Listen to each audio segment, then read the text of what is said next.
What is going on? Welcome to another episode of We Can Learn a Lot Ethically from Batman. We're doing we're doing another initial thoughts episode. Yep. But this one is going to be a little bit different. Yep.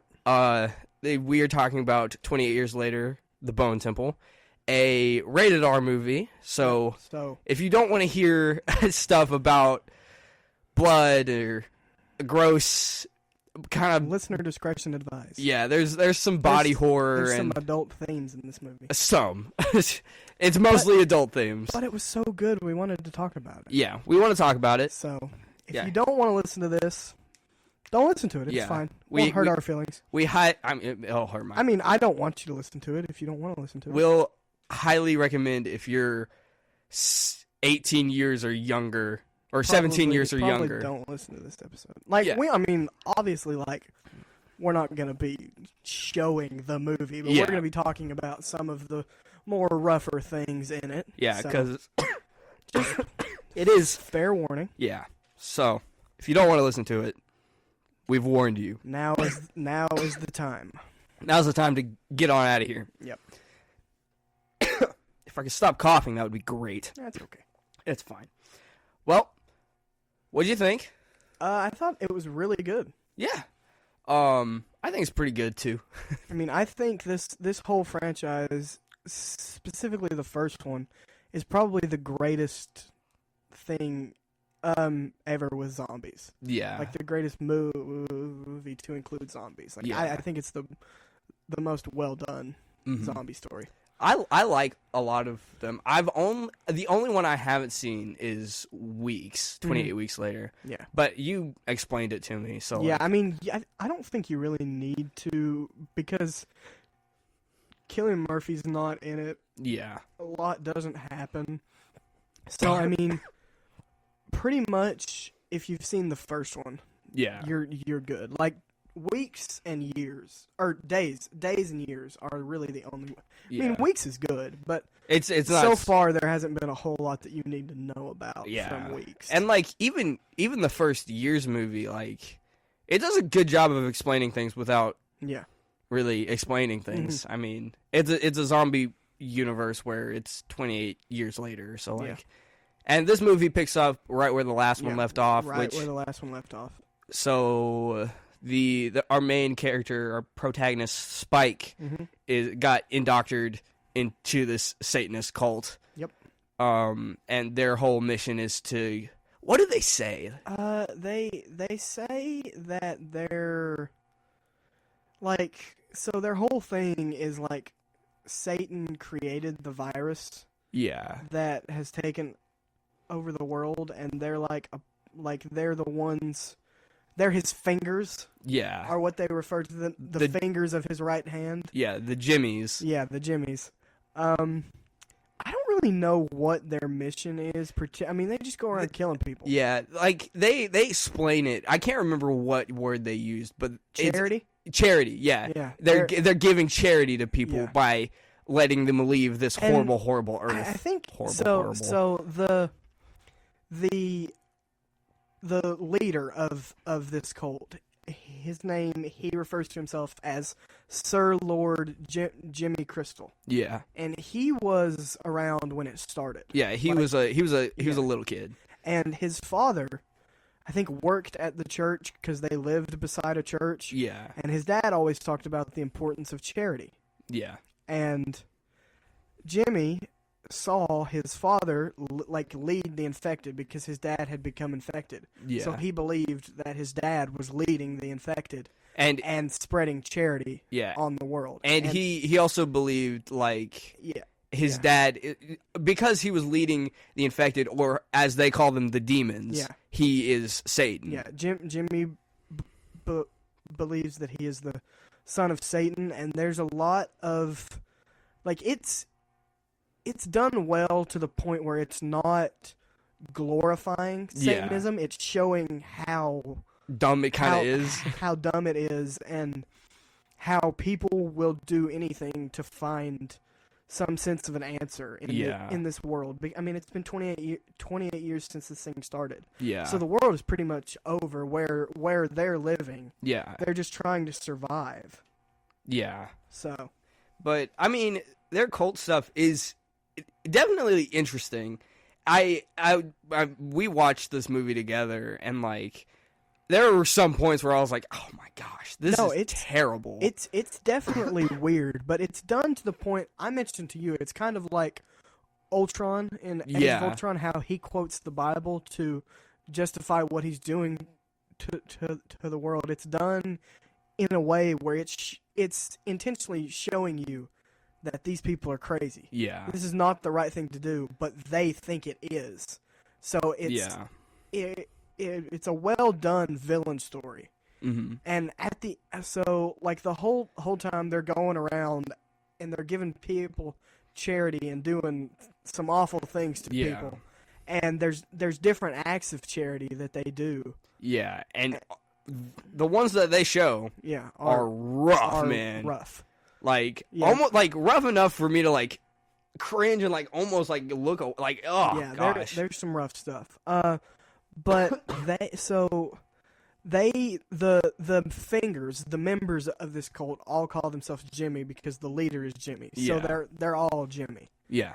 And they all wear wigs that look like the actual Jimmy's hair. Yeah. But they run up on the doctor, who is from the first one. He was a character in the first one. He was the one that built the Bone Temple and just kind of he's a chill guy. Yeah, he's got this, I can't remember what he calls it, but he's the structure of bones where he's honoring the dead that he's found.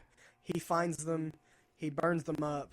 I think he boils the bones and places them all over. Places them where he lives in honor. Yeah. Of the dead, but the cult gets there, and he also has orange skin because he's wearing something that like kind of that protects him from the infection. Yeah. So his skin is like yellowish red. Yeah. So from a distance they think he's Satan. Yeah. Because the way his skin looks. And he's living in this this castle of bones, this bone temple. Yeah. So, Jimmy Crystal goes up to him, asks him if he's Satan. The doctor tells him, "No, I'm just a guy." They have a good conversation about like the origins of Jimmy's cult and why and what he thinks and why he thinks it. And then Jimmy Crystal asks the doctor, "Can you pretend to be Satan? Can you pretend to be Satan? Because the fingers are expecting to meet you." And they refer to Satan as Old Nick. Yeah. Old Nick is Jimmy's father, and Old Nick speaks to Jimmy in his head throughout the film. But so the doctor like puts candles up around the bone temple. Paints he's like white and black. He looks like a ghost. Yeah, he digs out a trench and makes it light on fire. He plays an Iron Maiden song. Yeah, because he still had a record player. So that part was a really cool scene. Yeah, thinking about most of these like the people in the group were kids. Yeah, so they were probably born post-infection. Some of them probably weren't even alive. So I get the sense that a lot of them were like maybe in their early 20s. Yeah, and so that means they were born after the infection. Yeah, so they'd probably never heard music, let alone heavy metal. Yeah, so like that whole thing, they would have thought like, what is like the power? Yeah, what is happening right now? And he had this thing where he was throwing like ashes around so it looked like he was on fire the whole time. Yeah, and he put on like a heat protection suit and had like two grates full of like probably hot coals. Yeah. And he was just flinging those around. So he did a good job of like convincing them that he was Satan. But it all came apart at the end. Yeah. Because Jimmy Crystal was asking the doctor to tell the fingers like what to do, his commandments. Yeah, like what are your commandments to carry out on the earth? And the doctor, having known Spike from the first one, he recognizes him. Realized that Spike was in the cult, And then his last commandment, and this was the thing for me that was like, whoa, this is really good writing, because like the similarities between Christianity and what they were doing in that story was freaky, but they were doing that on purpose to show you like how crazy these people were. Yeah. But the last commandment was that Jimmy Crystal be crucified. Yeah. Because the cult symbol was an upside down cross. So the doctor had put an upside down cross in the middle of his temple, and the last commandment was that Jimmy be crucified on that cross. Yeah. Because he's the son of the devil. So for him to ascend, just like Jesus did, he would have to die on the cross. Yeah. And that's when Jimmy Crystal was like, nope. Jimmy Crystal knew that the guy wasn't Satan, so he was like, no, I'm not going to do that. Nope. And then their whole facade came crumbling down. And Jimmy Crystal stabbed the doctor to prove to the fingers that he wasn't Satan, and everyone started freaking out. Yeah, and then the main finger girl. I don't. That sounds weird to say that. I mean, they were all called Jimmy. Yeah, the main girl Jimmy was like down to do it. Like, let's get this done. Like, we're doing this, and then she had kind of hated Jimmy Crystal the whole time. Yeah. So she was ready to jump on the opportunity to get rid of him. Yeah, and like the other two members that were there, because there were 7, but a lot of them had died throughout the movie. So like a lot of them hadn't made it, but she made quick work of them. They died, and then like she figured out all the stuff that they were doing was for naught, and that it was insane, and how like messed up it was. So she was like, yeah, I'm not going to do this anymore. But then she was like, I want to take out your final commandment. So like the last couple minutes was Jimmy Crystal was on the upside down cross. Yeah, Jimmy Crystal got nailed to the upside down cross. He had been crucified upside down. And then he gets eaten by an infected. Yeah. Dope. But the doctor was stabbed by Jimmy Crystal, and he passed away. Yeah. We're not talking about literally the best element of the movie yet. Samson. So Samson, in the last movie, they explained that some of the infected like kind of rose up and became the alphas. And they're stronger. And they're stronger and they're smarter, and they can figure things out better. So he's a reoccurring infected, and the doctor found him and drugged him pretty much. Gave him stuff that made him morphine, I think is what he said. It gave him peace, though. It made him docile. Yeah, it made him. He was still infected, but he wasn't like trying to get. Yeah, and I really. So the one scene that I really enjoyed, and I hadn't thought about like what it meant until after it, but was we see from Samson's perspective what a normal person looks like. Yeah, and from his perspective, the normal person looks infected. Yeah. So what the doctor was talking about is true, that the infection makes you see normal people as infected. Yeah. So Samson was just, in his mind, he was protecting himself from the infected. Yeah. But he was really creating more infected people. Yeah. And like, we get a lot of scenes between the doctor and Samson, and like, they're good scenes, but like, at the end of the day, they don't really accomplish much, but it's just character building scenes, which are very nice. Yeah, I mean, the Doctor and Samson create a very nice friendship. Yeah. Between each other, because I mean, Samson's been drugged. Yeah. So he's seeing the world in a way that he hasn't seen in 28 years. In a long time, and he's starting to remember life before the infection, which are like literally my favorite scenes in the entire movie. One of my favorites is like the doctor had fallen asleep, but Samson went off on his own thing, and he was sitting by this river, and he heard like laughter, and like there was some flash cuts of the train from the first 28 years later where he had been. Mm-hmm. So we get some hints that he was on the train, and then he kind of snap cuts out of it because he hears some of the infected, and he's like scared. Like he's like, whoa.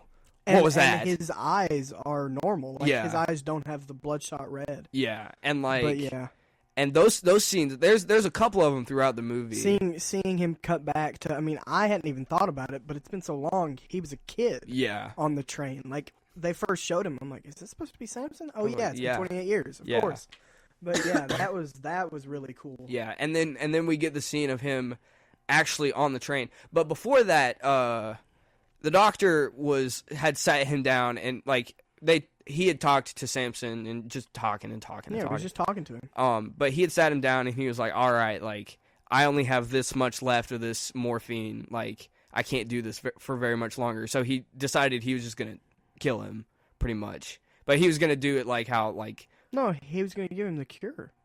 I thought that was something to like. No. Oh. It was the. I think it was the cure. No, because I thought he was because he wanted to try to make sure the cure would work. That's what fixed Samson in the end. I thought he didn't give it to him. He didn't give it to him. Yeah, no, he did.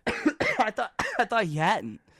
Because when he put it in his skin, he didn't push it down because he said moon. He talked. Yeah, he spoke. So he pulled it out of him. I thought he was gonna kill him.